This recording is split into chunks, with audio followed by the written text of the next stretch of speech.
Lahore high court का एक फैसला आया जिसके अंदर जज साहिब ने यह फैसला दिया कि इद्दत के अंदर जो निकाह होता है मैं उसको मनसूख नहीं करूंगा और ना मैं इस जोड़े के ऊपर जना का पर्चा काटूंगा। इस फैसले की दो बुनियादी जुजियात हैं जिनमें से एक जुज सरासर कुरान और सुन्नत के खिलाफ है और एक जुज कुरान और सुन्नत के मुताबिक है। इस हवाले से हम हाई कोर्ट के जस्टिसों से, हाई कोर्ट के जजों से, सुप्रीम कोर्ट के जजों से एक इल्तमास भी करना चाहते हैं कि इस्लामी शरिया का, इस्लामिक जूरिस्प्रूडेंस का अगर कोई ऐसा फिकही कुलिया कायदा या कानून आपके सामने आ जाए जिसमें कुछ इबहाम हो और कोई ऐसा फैसला आपके सामने आ जाए तो सबसे पहले हमारी तजवीज़ तो ये है कि अदलिया के लिए भी एक उलमा कौंसल तश्कील दे दी जाए जिससे वो कंसल्ट करें। और बिलअमूम खुशी की बात ये है कि बहुत से सीनियर जजेस इस तरह के मामले में उलमा से कंसल्ट करते हैं। मेरे अपने साथ कई मरतबा ये वाकया पेश आया है कि मेरे साथ भी खुला के मामले में, इद्दत के मामले में जजों ने राब्ता किया, इस्लामी शरीयत की रहनुमाई ली, उसके मुताबिक फैसला कर लिया। इसमें किसी जज का मकाम मर्तबा कम नहीं होता। LLB के अंदर इस्लामिक जूरिस्प्रूडेंस मौजूद है। मैं भी कानून का तालिब इल्म हूं, एडवोकेट हूं, पढ़ा हुआ है, लेकिन हम खुद पढ़ के ये बात समझते हैं कि उसमें इतनी डीप स्टडी है ही नहीं कानून शहादत के बारे में और कुछ बुनियादी मालूमात के बारे में तो उसमें सेकेंडरी एविडेंस, वाक़ियाती शहादत वगैरह को तो बयान किया जाता है, लेकिन इतना डीपली इस्लामी फिका को और कवानीन को नहीं बयान किया जाता। तो जब इस्लामी फिका का कोई केस आपके सामने आ जाए, आप उलमा से अगर रहनुमाई ले लेंगे तो आपकी इज्जत में कोई कमी वाक़या नहीं होगी और इस तरह के जो ब्लंडर्स हैं वो नहीं मारे जाएंगे। एक बात याद रखिए, इद्दत के अंदर होने वाला निकाह जब भी किसी हाकिम को, जब भी किसी कादी को, जब भी किसी स्टेट के मालिक को, जब भी किसी मुक्तदर को, जब भी कुव्वत नाफिजा का इख्तियार रखने वाले के सामने आएगा इद्दत में होने वाला निकाह, तो उस निकाह को फिलफोर क्या किया जाएगा? मनसूख कर दिया जाएगा, तोड़ दिया जाएगा, मियां बीवी की जुदाई डाल दी जाएगी। वजह यह है इद्दत के बहुत सी इल्लतें हैं और आपको कई मरतबा ये बात भी समझाई है, जरूरी नहीं शरीयत के हर हुक्म की इल्लत आप पा जाएं। शरीयत समयना व अताना का नाम है, सुना अतात की। पाऊ से ऊपर कपड़ा रखना है,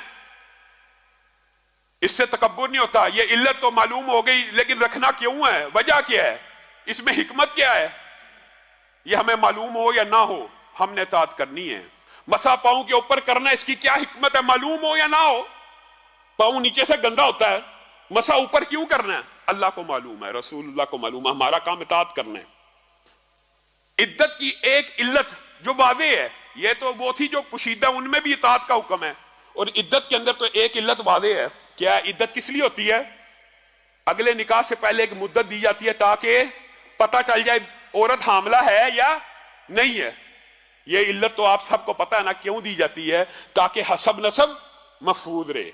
पुराने हामंद का बेटा है, अगले के साथ इद्दत में शादी हो गई है, हामला है, इद्दत का मौका ही नहीं मिला, पता ही नहीं चल सका कि हमल है कि नहीं। जब हमल हो जाएगा तो फिर इद्दत की मुद्दत क्या हो जाती है? वज़ा हमल। इसलिए होती है कि हसब नसब महफूज हो जाए, बच्चे को उसी के बाप की तरफ पुकारा जाए।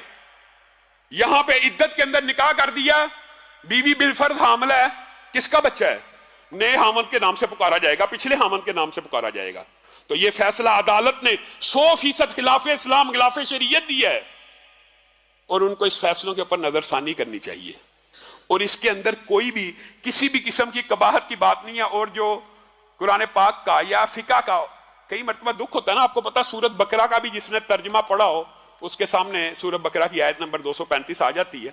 वहां पे अल्लाह रब्बुल इज्जत ने इद्दत में निकाह के बारे में तो वला ताज़िमू का लफ्ज बोला कि जब तक इद्दत पूरी ना हो जाए निकाह का इरादा ना करो, लेकिन उससे पहले जो अहकामात हैं आप सब जानते हैं जिन्होंने तर्जमे पढ़े हुए हैं। वहां पे तो अल्लाह ताला ये कहता है दुराने इद्दत वादे और सरी अल्फाज में पैगामे निकाह भी नहीं भेजना,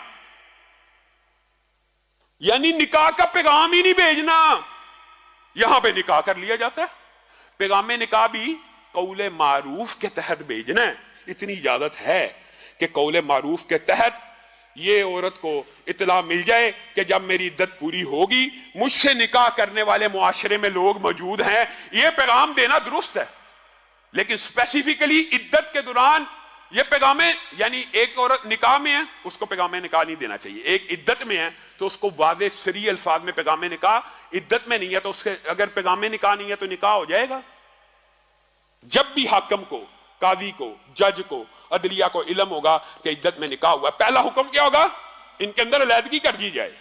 ہاں جو دوسری بات انہوں نے کی ہے وہ اسلامی شریعت کے مطابق ہے کہ ایسے نکاح جن میں بے قاعدگیاں اور بے ضابطگیاں پائی جائیں، جن میں نکاحوں کی کوئی شرائط مفقود ہو جائیں، ان نکاحوں کے اوپر نکاح منعقد ہو جانے کے بعد کیا زنا کی حد لگتی ہے؟ نہیں لگتی۔ یہ بات انہوں نے اسلامی شریعت کے مطابق کی ہے اور یہ بات درست کی ہے۔ جو بات درست ہے ہم بھی اقرار کر رہے ہیں۔ اور اس طرح کے جو نکاح بے قاعدہ اور بے ضابطہ رسول اللہ کی اپنی زندگی میں ہوئے تھے، رسول اللہ نے کیا کیا تھا؟ ان کی علیحدگی کروا دی تھی، ان کو منسوخ اور تنسیخ کا حکم نازل کر دیا، لیکن زنا کی حد مقرر نہیں تھی کی۔ گویا ایسے نکاح جن میں بے ضابطگیاں، کوئی شرائط میں سے کوئی شرط مفقود ہو نکاح ہو اعلان، تو اس کے اوپر زنا کی حد نہیں لگتی، البتہ ان کی فی الفور جدائی کر دی جائے گی، اور جب عدت پوری ہوگی اگر وہ شادی نکاح کرنا چاہتے ہیں تو ان کا نکاح پڑھایا جائے گا۔ پہلی بات یہ، اور اس کے اندر وہی بات ہے کہ ہم پھر یہ مطالبہ کرتے ہیں کہ اگر علماء کا کوئی پینل ہو، وکلاء کے پینل کے اندر بنا دیا جائے تو اس قسم کے واقعات میں نہ کسی قسم کی، اور اس میں کوئی تضحیق اور شرمندگی والی بات نہیں، ضروری نہیں ہے کہ ہر جج ہر مسئلے کا عالم ہو، ہر قانون کا عالم بھی ہونا ممکن نہیں ہے۔ تو اسلامی فقہ کے کچھ پیچیدہ مسائل ایسے ہو سکتے ہیں کہ جن کے بارے میں ان کو آگاہی نہ ہو، تو اس حوالے سے ان کو علماء سے رہنمائی لینی چاہیے۔